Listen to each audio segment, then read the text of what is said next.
সব ল্যাম্পপোস্ট।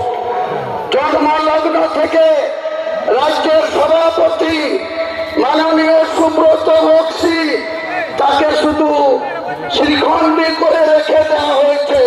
তার কোনো কথা মমতা বন্দ্যোপাধ্যায়ও শোনেন না, তার ভাইপো অভিষেকও শোনে না, তৃণমূলের তুলাবাজ মাতব্বররাও কেউ শোনে না। কিছু একজন নেতা করিমপুরে বিধানসভা লড়তে গিয়ে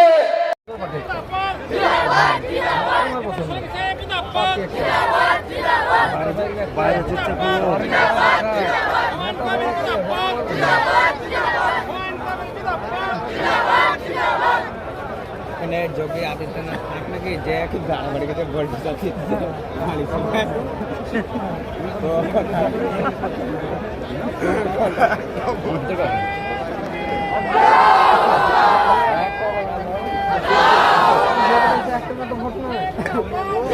বাবা তো ভোট আছে আর কি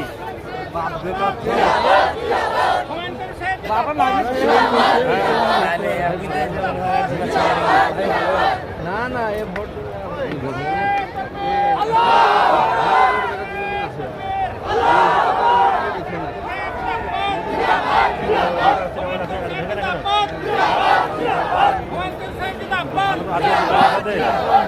ওইখানে বসেছি আপনার পলিটিক্স আছে বিরাট